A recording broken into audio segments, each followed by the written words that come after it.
Started because the instruction was all those who are in the list of 91, the notorious 91, 25 are notorious, 66 of us are quite okay. But we were all put in the 91. People were banned from entering KL, so the instruction was that we were all to come together at Hilton Central. So at about 11 o'clock I started out, and by the time I arrived at Hilton Central it was close to 1 o'clock. And we had to get past quite a few roadblocks, and I had to change the route to get to KL Central quite a few times.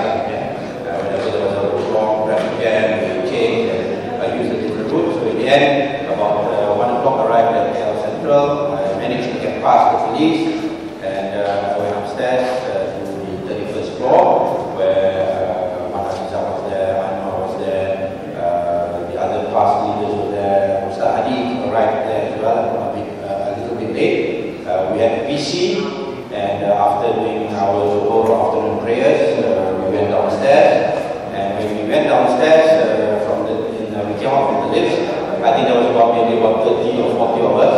The moment we moved into the lobby, everyone who was in the restaurant on the ground floor, suddenly everyone stood up and clapped and showed us support for what we were doing. And it was not only locals, but even foreign tourists who were there. They also stood up and clapped and gave us their support. And after that, we went out the main entrance. We were thinking that the police would prevent us from coming out, but they didn't. The original plan was for all of us to get caught. Basically, there was one time that they wanted to be caught, nobody came to catch us. So that was disappointing. So they gave us a bit of a move.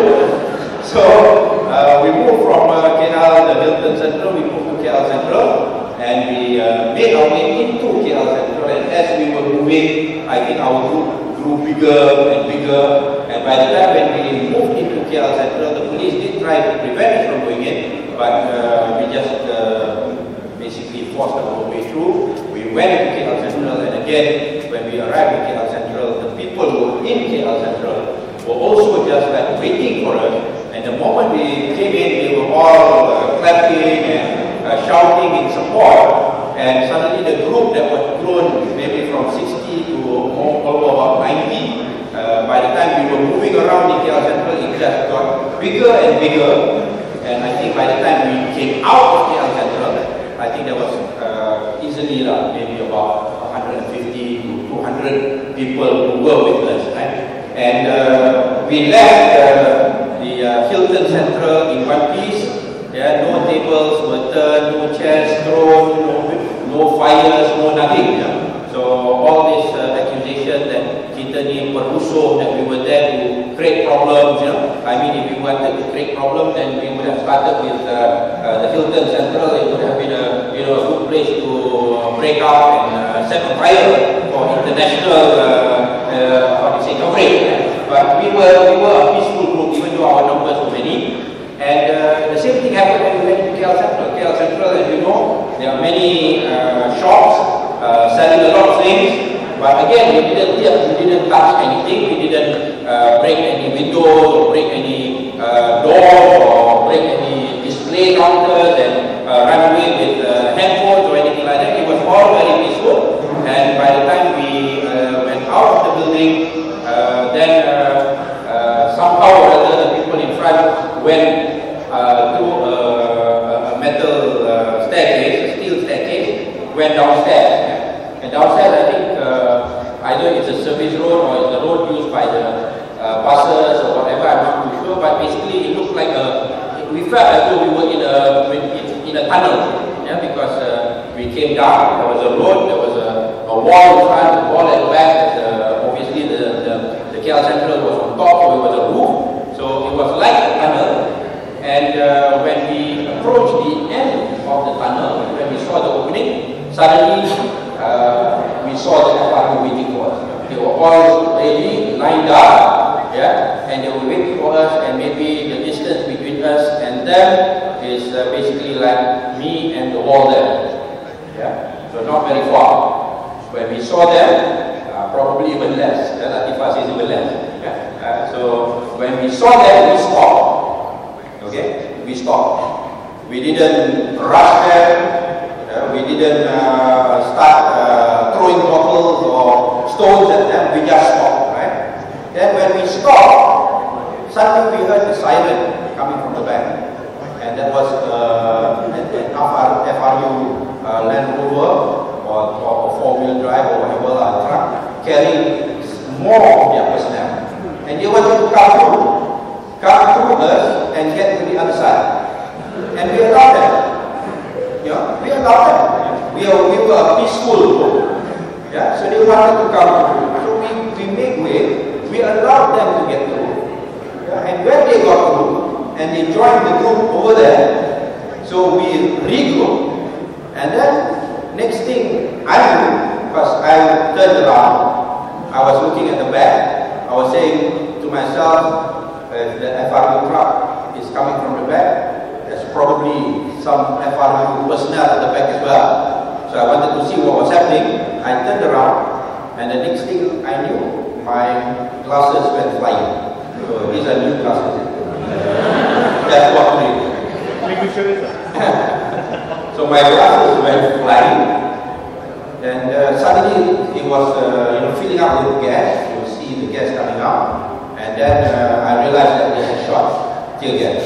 We were in like a tunnel, yeah? And they were now shooting tear gas from the front and from the back. Yeah? So I didn't realize at that time that my head was bleeding.